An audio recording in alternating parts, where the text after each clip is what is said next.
Hello friends, welcome to the channel. ఈరోజు ఒక ఆసక్తికరమైనటువంటి విషయం, ఎక్కువ మందిలో మన చుట్టుపక్కల జరిగేటువంటి ఒక ప్రధానమైనటువంటి విషయాన్ని చర్చిద్దాం. కొంతమంది మనం గమనిస్తే వాళ్ళు యాక్చువల్ లైఫ్ కన్నా కూడా ఇమాజినేషన్ లో ఎక్కువ బతుకుతూ ఉంటారు. అంటే అలాగనే డ్రీమ్స్ లో ఉన్నారని కాదు.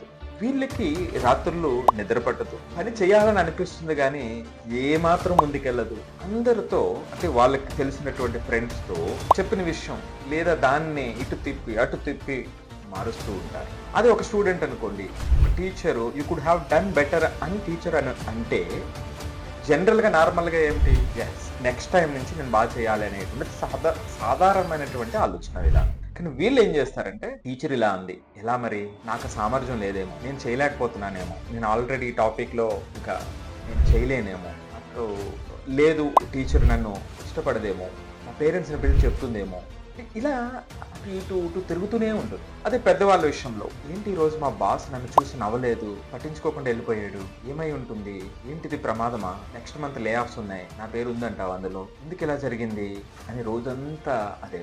లేదా పక్కింటి ఆయన గుడ్ మార్నింగ్ చెప్పలా, ఇప్పుడు రోజు చెప్తాడు కదా, ఏం జరుగుతుంది. లేదా ఎవరికో ఫోన్ చేసాం, ఫోన్ ఎత్తలా, మెసేజ్ చేసాం, రిప్లై రాలా, ఎందుకని మెసేజ్ కి రిప్లై చేయలేదు, ఎందుకు నా ఫోన్ లిఫ్ట్ చేయలేదు అని కొంత సమయం పాటు, కొంతమంది అయితే గంటల తరబడి ఇదే ఆలోచన చేస్తూ ఉంటారు. అది ఎలా అంటే, ఈ ఆలోచనలన్నీ కూడా అర్థం పర్థం లేకుండా ఇటు నుంచి అటు, అటు నుంచి ఇటు, ఇలా అయితే ఎట్లా అయి ఉంటుంది, అలా అయి ఉండొచ్చా, ఇలా జరగకపోయి ఉంటే అని రకరకాలుగా తిరుగుతూ ఉంటుంది. అంటే F2 సినిమాలో వెంకటేష్ గారు చెప్పినట్టుగా ఇటు అటు అటు, అంటే దీనికి ఒక ప్యాటర్న్ ఉండదు. పిచ్చిగా ఆలోచనల క్రమం ఎటు నుంచి ఎటుకు తిరుగుతుందో ఎటువంటి ప్రాతిపదిక లేకుండా మారిపోయేటువంటి సందర్భం. ఇలా ఉంటే మీరు యూనిక్ కాదు, అంటే మీరు ఒక్కరే కాదు ఇలాంటి ఆలోచన చేస్తున్నటువంటి వాళ్ళు. ఒక సర్వే చెప్తుంది, సెంటర్ ఫ్రెష్ అండ్ యూగవ్ 2025 సర్వే ఏం చెప్తుందంటే, ఇండియాలో 81% పీపుల్ ప్రతిరోజు ఈ విధంగా 3 నుంచి 4 గంటల సమయాన్ని వెచ్చిస్తున్నారు. దీన్నే ఓవర్ థింకింగ్ అంటాం. థింకింగ్ కాదు, ఓవర్ థింకింగ్. మరి దీన్ని ఏమంటారు అసలు సైకాలజీ భాషలో అంటే, దీన్నే పెరాలసిస్ అనాలిసిస్ అంటారు. అంటే మనం ఏ నిర్ణయం తీసుకోలేం, ఒక విశ్లేషణ చేయలేం, దానికి ఏ ప్రాతిపదిక లేకుండా ఆలోచనలు ఇటు నుంచి అటు, అటు నుంచి ఇటు తిరుగుతూనే ఉంటాయి. దీన్నే ఓవర్ థింకింగ్. మరి ఎందుకు జరుగుతుంది ఇలా, ఎవరిలో జరుగుతుంది అంటే, ఒకటి ఏమిటంటే, కొంతమంది నిర్ణయం తీసుకోలేకపోతూ ఉంటారు. ఎందుకు నిర్ణయం తీసుకోలేకపోతారో తెలుసా? భయం వాళ్ళకి. అంటే ఈ నిర్ణయం తీసుకుంటే ఎటువంటి ఫలితం వస్తుందో, ఒకవేళ మనం అనుకున్నది జరగకపోతే, అంటే ఫెయిల్ అయితే, అనుకున్నది జరగకపోవటం ఫెయిల్ అవటం కాదు యాక్చువల్ గా, సో ఫెయిల్ అయితే అనేటువంటి రకం ఒకటి. వీళ్ళలో కూడా ఈ ఓవర్ థింకింగ్ చాలా ఎక్కువ ఉంటుంది. రెండోది పర్ఫెక్షనిజం. అంటే కొంతమంది ప్రతిదీ పర్ఫెక్ట్ గా చేయాలి, ఏ చిన్న తప్పు జరగకూడదు. ఆ పర్ఫెక్షనిజం హై మరి అంటే పరిధి దాటేసి వెళ్ళిపోతే, అనుకున్నది పర్ఫెక్ట్ గా చేయాలనుకోవడంలో తప్పలేదు. అది స్థాయి దాటినప్పుడు ఇది మరలా ఓవర్ థింకింగ్ పునాది. మూడో సందర్భం ఏమిటంటే, ఈ రోజుల్లో ప్రతిదీ కూడా అనుకున్న వెంటనే అందుతుంది పిల్లలకి, పెద్దవాళ్ళకి. మరి ఆ సందర్భంలో ఏదైనా ఒక అన్సర్టెనిటీ ఏర్పడినప్పుడు, అనుకున్న విధంగా జరగనప్పుడు, అగైన్ అది బాగా వెంటనే అందాలి, ఆ పేషెన్స్ లేనటువంటి వాళ్ళలో కూడా ఈ ఓవర్ థింకింగ్ అనేటువంటిది చాలా బలంగా ఉంటుంది. ఒకటి ఫెయిల్ అవుతానేమో భయం ఉన్నటువంటి వాళ్ళు, రెండోది పర్ఫెక్షనిజం మరింత పరిధి దాటేసినప్పుడు, మూడవది ప్రతిదీ వెంటనే, అంటే ఆ పేషెన్స్ లేకుండా ప్రతిదీ వెంటనే పొందాలి అనేటువంటి కోరిక హద్దులు మీరినప్పుడు. ఇవి కారణాలు. మరి దీనివల్ల ఏంటి ప్రాబ్లమ్స్ వస్తాయి? ఏమైనా ప్రాబ్లమ్స్ వస్తాయా? ఖచ్చితంగా వస్తాయి. ఎందుకు రావు? మొట్టమొదటిగా వాళ్ళలో యాంగ్జైటీ పెరిగిపోతుంది. ఏ నిర్ణయం తీసుకోలేరు కదా. ఒక నిర్ణయం తీసుకుంటే వెంటనే ఆ పనిలో భాగం అయిపోతారు, ఆ పని చేసుకుంటూ వెళ్ళిపోతారు. వాళ్ళ బాడీ ఏమిటంటే యాక్టివిటీలో నిమగ్నం అవుతుంది.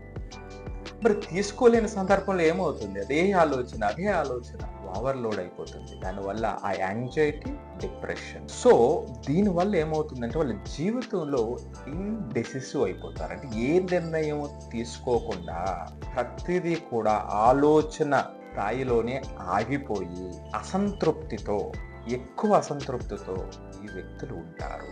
తద్వారా ఏమవుతుందంటే, ఈ అసంతృప్తికి తోడు ఏమవుతుందంటే రిలేషన్స్, వీళ్ళతో ఉన్నటువంటి క్లోజ్ రిలేషన్స్ అన్నీ కూడా విడిపోతాయి. ఎందుకని? ఏదైనా సందర్భం జరిగినప్పుడు నువ్వు ఇలా చేసి ఉండకూడదు, అలా చేసి ఉండకూడదు, నువ్వు ఇలా చేసి ఉండాలి, నువ్వు ఎందుకు అలా చేసావు అని ఓవర్గా దాన్ని స్క్రూటనైజ్ చేసి జరిగిపోయిన దాన్ని, గతాన్ని మరలా తవ్వి తవ్వి తవ్వి జరుగుతూ ఉంటాయి. చాలా మంది చుట్టుపక్కల కనిపిస్తూ ఉంటారు. సో ఇది సమస్య. కొంతమంది వాదన ఉంటుంది, ఈ థింకింగ్ అనేటువంటిది బెనిఫిషియలే కదా.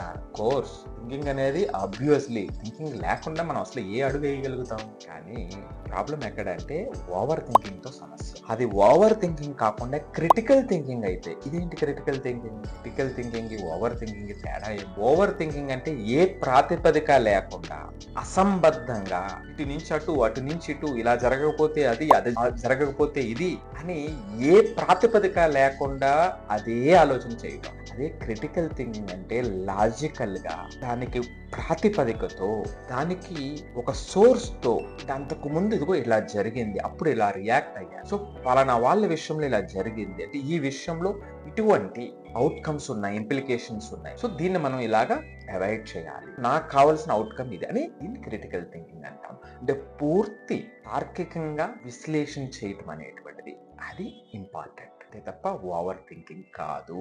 ఆబ్వియస్లీ ఇది ప్రాబ్లం. మరి దీనికి సొల్యూషన్ ఉందా? నిజానికి ఏమిటంటే ఈ ఓవర్ థింకింగ్ అనేటువంటిది డయాగ్నోజ్ చేసేటువంటిది కాదు. దానికి ఒక మెడిసిన్ అనో లేకపోతే ఆ ట్రీట్మెంట్ ఇచ్చేటువంటిది కాదు. అలాగని one size doesn't fit for all, ఒకటే విధానం అందరికీ కూడా పనిచేయదు. దీనికి సొల్యూషన్ ఒక అద్భుతమైనటువంటి మన ఎపిక్ భగవద్గీతలో చాలా ఎఫెక్టివ్ గా చెప్పడం జరిగింది. దాంట్లో మొట్టమొదటిది కర్మ సిద్ధాంతం. కర్మ సిద్ధాంతం అంటే చేసే పని మాత్రమే నీది, కర్మ ఫలితం మీద నీకు ఏ విధమైన అధికారం లేదు అని జనరల్ గా చెప్తూ ఉంటారు. దీన్ని మిస్అండర్స్టాండ్ చేసుకుని అసలు ఆ ఫలితం అంటూ లేకపోతే కర్మ ఎందుకు చేయటం అనేటువంటి విధంగా వాదం చేసేటువంటి వాళ్ళు కూడా ఉంటారు. కానీ దాని అర్థం ఏమిటంటే ఇక్కడ కర్మ సిద్ధాంతం యొక్క ఒక్క లైన్ లో చెప్పాలి అంటే, ఒక కర్మ చేసేటప్పుడు ఖచ్చితంగా దానికి ఒక ఫలితం ఉంటుంది. ఫలితం లేదు అని చెప్పట్లే, ఫలితాన్ని ఆశించి లేదా ఫలితాన్ని ఎస్టిమేట్ చేసి ఏ కర్మైనా చేస్తాం జనరల్ గా మనం వ్యావహారిక జీవితాల్లో. కానీ ఇక్కడ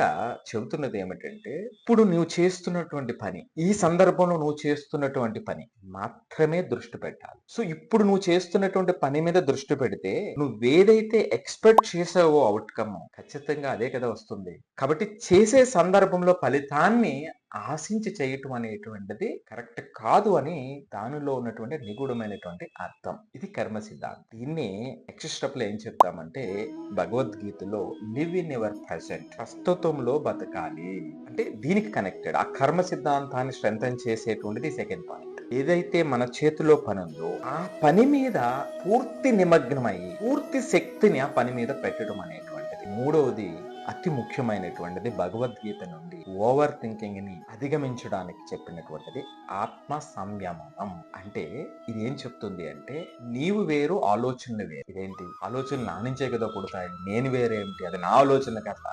అఫ్ కోర్స్ నీ ఆలోచనే. ఒక్కసారి మనం ప్రశాంతంగా ఏదైనా సిచ్యువేషన్ ఎదురైనప్పుడు ఒక్కసారి ఆలోచిస్తే చాలా ఆలోచనలు వస్తూ వెళ్తూ ఉంటాయి. అంతేకాకుండా పరస్పర విరుద్ధమైనటువంటి ఆలోచనలు కూడా ఆ ప్రవాహంలో వస్తూ ఉంటాయి. ఒక్కసారి ప్రశాంతంగా ఆలోచిస్తే నువ్వు వేరు, ఆలోచన వేరే కదా. ఆ వచ్చినటువంటి ఆలోచనల కంట్రోల్ కదా నీ దగ్గర ఉంది. అంటే ఆత్మ సంయమనం. చూసారా, ఈ మూడు విషయాలను మనం గమనిస్తే ఆ కర్మ సిద్ధాంతం ఏదైతే ఉందో దట్స్ ఆల్, అదే మనం స్ట్రెంథెన్ చేస్తుంది. మరి ఇది ఇప్పుడు ఇది ఆధ్యాత్మికం అని ఇంకా కొంతమంది అంటే, మోడర్న్ సైన్స్ లో చెప్పాలి అంటే మెడిటేషన్. అంటే రోజువారీ మనం చాలా సింపుల్ గా ఓవర్ థింకింగ్ ని అధిగమించడానికి మెడిటేషన్, డీప్ బ్రీతింగ్, మైండ్ఫుల్నెస్, ఇవి తరచుగా ప్రాక్టీస్ చేస్తే, వీటిని మన జీవితంలో భాగం చేసుకుంటే ఓవర్ థింకింగ్ నుంచి పూర్తిగా మనం బయటపడవచ్చు. సైన్స్ ఏం చెప్తుంది అంటే, Harvard neuro scientist doctor Sara Lazar's MRI studies ఆమె చెప్తున్నటువంటిది ఏమిటంటే, ఈ study meditation really rewire the brain to worry less and recover faster.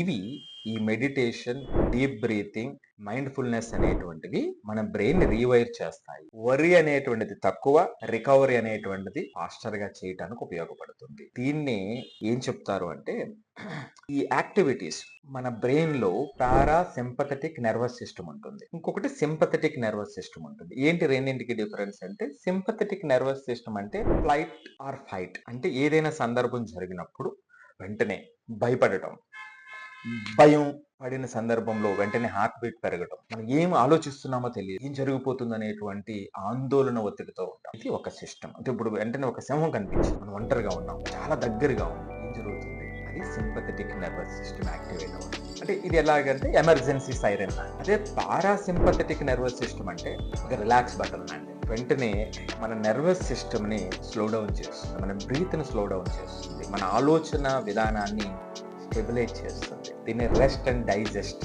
Mode అని అంటారు. అక్కడదేమో ఫైట్ ఆర్ ఫ్లైట్ మోడ్, దీన్ని రెస్ట్ అండ్ డైజెస్ట్ మోడ్ అంటాం. సో దీని ద్వారా ఏమవుతుంది అంటే, ఒక రిలాక్స్ బటన్ లాంటిది పారాసింపథెటిక్ నర్వస్ సిస్టమ్. ఈ యాక్టివిటీస్ ఈ సిస్టమ్ని యాక్టివేట్ చేస్తాయనేది సైన్స్ చెప్తుంది. ఇది సమూలంగా ఓవర్ థింకింగ్ సంబంధించి ఉన్నటువంటి ఇన్ఫర్మేషన్.